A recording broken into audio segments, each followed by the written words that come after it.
Hm.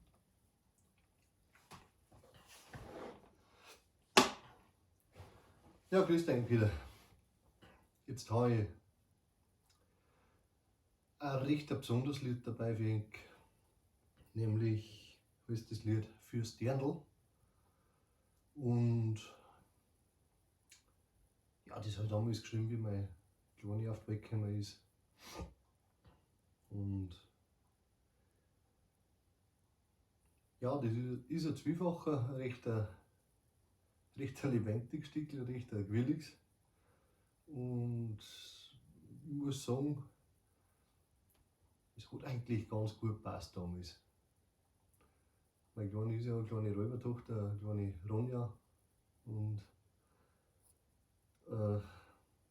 ja, und so heißt das Stückchen fürs Dirndl oder für die Räubertochter. Viel Spaß damit.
Ja,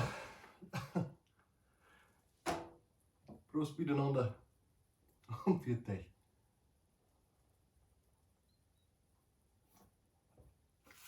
Mm.